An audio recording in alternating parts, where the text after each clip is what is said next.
अस्सलाम वालेकुम students, I hope you guys are doing well. आप लोगों का टाइम टेबल भी आ गया है, तो आप में से आधे से ज़्यादा बच्चे बहुत स्ट्रेस में होंगे। तो बिफ़ोर स्टार्टिंग वीडियो, जो पहली चीज़ मैं आप लोगों को बोलूँगी आज वो यही है कि स्ट्रेस लेने से बेटर है कि आप तैयारी कर लें। स्ट्रेस लेने वाला अच्छा परफॉर्म नहीं कर पाता, तो इट्स बेटर टू प्रिपेयर। ठीक है, स्ट्रेस तो बाद में भी लिया जा सकता है।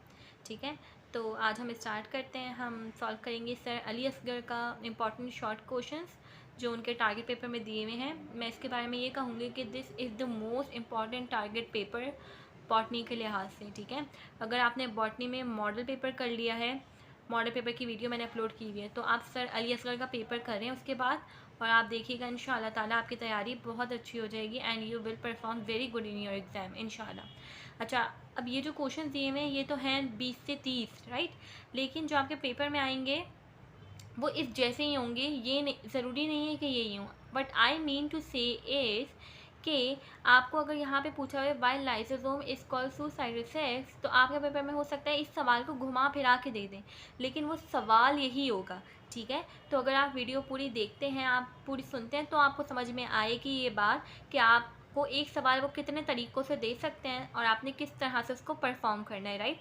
ठीक है, तो वीडियो पूरी देखें, स्क्रीनशॉट लेने हैं तो यू कैन टेक, लेकिन वीडियो देखने के साथ साथ, राइट। पहला क्वेश्चन जो आपके मॉडल पेपर टारगेट पेपर में मौजूद है वो यही है कि why lysosome is called suicidal sacs. Lysosome है क्या? तो बच्चों लाइसोसोम होती हैं सेलुलर ऑर्गेनल्स। इसके बारे में मैंने एक वीडियो भी बना के डाली हुई है। सेलुलर ऑर्गेनल्स होती हैं लाइसोसोम, जो सेल के अंदर मौजूद होती हैं, और इनका जो काम होता है वो ब्रेक डाउन करना है, यानी कि तोड़ना है। क्या तोड़ना है? अनवांटेड सब्सटेंसेस, ऐसी चीज़ें जो सेल को नहीं चाहिए उनको तोड़ना किसका काम है? लाइसोसोम का काम है। ठीक है, लाइसोसोम के अंदर बहुत सारे हाइड्रोलिटिक इंजाइम्स होते हैं। कौन से इंजाइम्स होते हैं? Hydrolytic enzyme.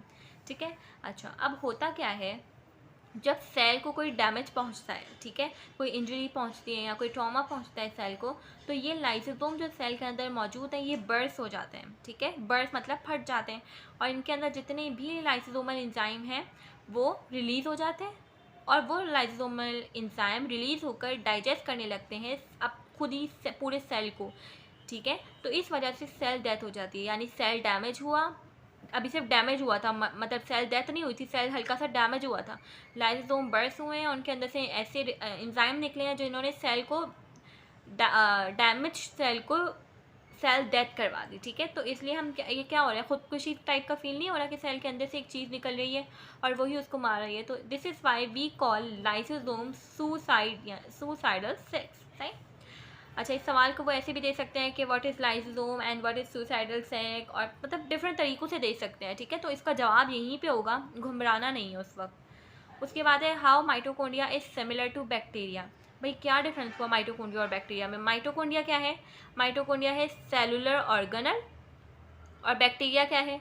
बैक्टीरिया एक माइक्रो ऑर्गेनिज्म है। तो इन दोनों में सिमिलैरिटीज़ क्या हैं, ये आपको टेबल बना के भी लिखने को दे सकते हैं, और यहाँ आपको सिमिलैरिटीज़ भी लिखने को दे सकते हैं, या फिर आपको ऐसे रीजनिंग क्वेश्चन भी बना के दे सकते हैं। ठीक है, तो बहुत तरह से दे सकते हैं। माइटोकॉन्ड्रिया बैक्टीरिया से सिमिलर है इन 3 वेज में, यानी कि ये तीनों चीज़ें सेम है।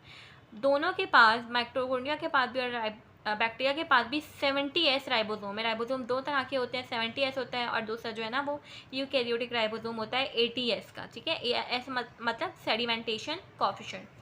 दोनों के पास जो राइबोसोम है वो 70S है, और इनका जो डीएनए है वो सर्कुलर है, इस फॉर्म में डीएनए मौजूद है। सही हो गई बात।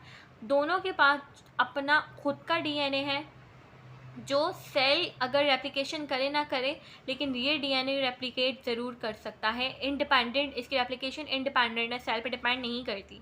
ठीक है, दोनों अपना डीएनए यूज़ करते हैं बहुत सारी प्रोटीन्स बनाने के लिए और एंजाइम्स बनाने के लिए।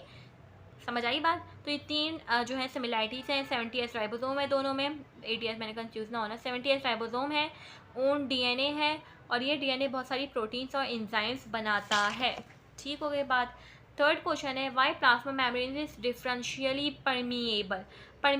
डिफरेंशियली का मतलब होता है, आपको ये ऐसे भी देख सकते हैं सेमी परमिएबल, या इसी सवाल को वो एक और तरीके से भी दे सकते हैं, और वो तरीका ये है कि why plasma membrane only let selective molecules come in, यानी कि प्लाज्मा मेम्ब्रेन जो है सिर्फ कुछ मॉलिक्यूल्स को अंदर आने देता है और कुछ को नहीं। Why it is semi differential, oh semi permeable या डिफरेंशियली परमिएबल या सेलेक्टिव परमिएबल। समझ आया? एक सवाल को देने के कितने तरीके हैं। प्लाज्मा मेम्ब्रेन, अच्छा अब वो यहाँ पे भी नाम चेंज कर सकते हैं, वो यहाँ पे सेल मेम्ब्रेन भी कर सकते हैं, वो यहाँ पे यूनिट मेम्ब्रेन भी कर सकते हैं, तो कंफ्यूज ना होना, एक ही बात है। प्लाज्मा मेम्ब्रेन सेल की बाउंड्री है और ये डिफरेंशियली परमिएबल है। यहाँ अगर वो सेमी का पूछे तो सेमी परमिएबल है, सेलेक्टिव परमिएबल है, क्यों? ठीक है, ये हमें बताना है, सही। अच्छा, ये अलाउ करती है ओनली कुछ मटेरियल को अंदर आने के लिए। अब भाई बाउंड्री है ना, ये कुछ ही मटेरियल को अंदर आने के लिए अलाउ करेगी और दूसरों को अंदर आने से रोक देगी, सही है। तो ये जो सेमी परमिएबल नेचर है, इसकी वजह से मॉलिक्यूल्स रेगुलेट होते रहते हैं, यानी कि कौन सा किसने अंदर आना है भाई, किसने नहीं आना, इनकी जो रेगुलेशन है ना, उसका काम अल्लाह ताला ने cell plasma membrane cell membrane को दिया है, सही हो गई। इसका फ़ायदा ये होता है कि तमाम मॉलिक्यूल मुंह ढाकर जो है ना अंदर नहीं आ सकते मेम्ब्रेन से, ये इसका फ़ायदा है, राइट। अच्छा, फंक्शंस लिखने को दे दें तो भी आप यही लिख देंगे। Why plant cell wall is rigid, जो प्लांट्स हैं उनकी सेल वॉल रिजिड क्यों होती है? रिजिड मतलब हार्ड हार्श क्यों होती है? जो प्लांट की सेल वॉल है वो रिजिड और हार्ड होती है। आप पॉइंट से बना के लिखेंगे तो देयर आर चांसेस के you are going to get more good marks, ये मैं बता दूं पहले, ठीक है। लेकिन अगर आप पैराग्राफ में भी लिख रहे हैं तो कोई मसले की बात नहीं है, यू कैन राइट, ठीक है। लेकिन मैं ये बोलूँगी कि पॉइंट्स में लिखें। प्लांट की जो सेल वॉल है वो रिजिड है और हार्ड है, इस क्यों? क्योंकि इसके अंदर ऐसे कंपोनेंट्स होते हैं जो इसको रिजिड और हार्ड बनाते हैं। उन कंपोनेंट्स में लिग्निन आ जाता है और सेलुलोज, नाम याद रखना एमसीक्यूज पॉइंट ऑफ व्यू से भी, ठीक है। दीज कंपोनेंट, ये जो कंपोनेंट हैं वो जगहें जो खाली इंटरस्टिशियल मतलब कि जो खाली जगह मौजूद है ना कंपोनेंट्स के बीच में, दो कंपोनेंट के बीच में जो खाली जगह मौजूद है वहाँ पे भी सेलुलोज और लिग्निन आके लग जाएगा और इस तरह से ये हार्ड स्ट्रक्चर बन जाएगा। ये मैंने सिर्फ एग्जांपल देके समझाया है, समझ आई आपको समझाने के लिए। क्योंकि क्यों हार्ड होती है? क्योंकि यहाँ पे बीच के जो खाली जगह है ना उन पे भी ये लिग्निन और सेलुलोज लगे हुए होते हैं। उसके बाद है how prokaryotic ribosome is different from eukaryotic. Prokaryotic ribosome जो है और यूकैरियोटिक राइबोसोम, मैंने बताया था एक 70S राइबोसोम होता है और एक 80S राइबोसोम होता है। अब वो ऐसे भी दे सकते हैं कि आप इन दोनों के बीच में डिफरेंस करें, वो ऐसे भी दे सकते हैं कि आप प्रोकैरियोटिक और यूकैरियोटिक के बीच में डिफरेंस करें, ठीक है।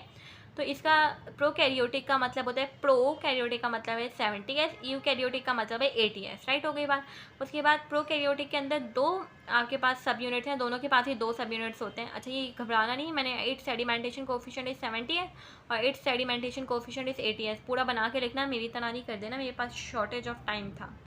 दो सब यूनिट्स हैं दोनों के बाद, इसका जो एक है वो 50 और 30 का बना होता है। अब ये मत कहना कि यहाँ पे 70 ऐसा है तो 80 बनना चाहिए, नो ऐसा नहीं होता। ये सेडिमेंटेशन कॉफिशिएंट्स होते हैं तो ये इनका अपनी एडिटिव रूल फॉलो नहीं कर रहे होते ये, ठीक है। एक 50 ऐसे, एक 30 ऐसे और यहाँ पे एक 60S होता है और एक 40S होता है। अब ये भी 100 बन रहा है, लेकिन मैंने अभी बताया राइबोसोम के sedimentation coefficient additive rule follow नहीं कर रहे होते हैं, यानी 2 + 2 4 नहीं होता, सही हो गई बात।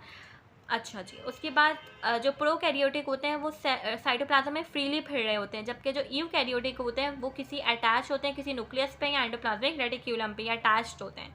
अच्छा, जो प्रोकैरियोटिक हैं वो ऑब्वियसली प्रोकैरियोट्स में पाए जाएंगे। प्रोकैरियोट्स हमने पढ़े थे बैक्टीरिया और आर्चे, आप बैक्टीरिया भी लिखें तो काफ़ी है, वरना इसी के 3 डोमेन में थे, एक आर्चे डोमेन होती है, आप उसका लिख सकते हैं।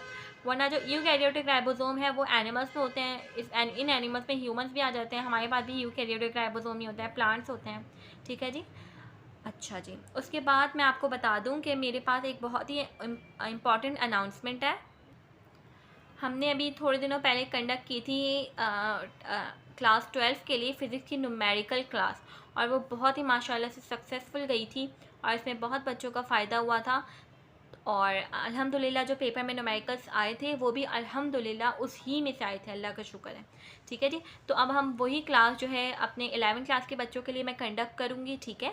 आप लोग अगर उसमें रजिस्टर करना चाहते हैं तो उसका जो लिंक है ना, वो रजिस्ट्रेशन जो फॉर्म है वो मैंने उसका लिंक जो है डिस्क्रिप्शन में डाल दिया है। अच्छा, ये 2 से 3 घंटे की क्लास होगी और ये क्लास जूम पे कंडक्ट होगी, ऑनलाइन जूम पे कंडक्ट होगी ये क्लास, ठीक है। इसमें हम डिस्कस क्या करेंगे, इसमें हम आपकी बुक फिज़िक्स की बुक के तकरीबन 20 numericals, most important 20 numericals discuss करेंगे। तो ये 20 न्यूमेरिकल्स मोस्ट इम्पॉर्टेंट न्यूमेरिकल्स होंगे, ठीक है, मोस्ट इम्पॉर्टेंट न्यूमेरिकल्स होंगे। तो आपने इनकी तैयारी को पक्का कर लेना है, ठीक है। इसका लिंक मैं रजिस्ट्रेशन फॉर्म का लिंक मैं डिस्क्रिप्शन में डाल दिया, जल्दी से जाके रजिस्टर कर लें, क्योंकि आई हैव लिमिटेड सीट्स। आपको पता है कि जूम पे अगर आपने प्रीमियम ना लिया हो तो रजिस्ट्रेशन के लिए you have limited seats, right. तो आपने जाके रजिस्टर कर लेना। इसकी जो फ़ीस है वो 500 रुपीज़ है, ओके। ये 2 से 3 घंटे की क्लास होगी, इसमें हर चीज़ आपको इंशाल्लाह बहुत अच्छे से समझाई जाएगी। तो आप रजिस्टर ज़रूर कर लें। सी यू इन द क्लास। अल्लाह हाफिज़।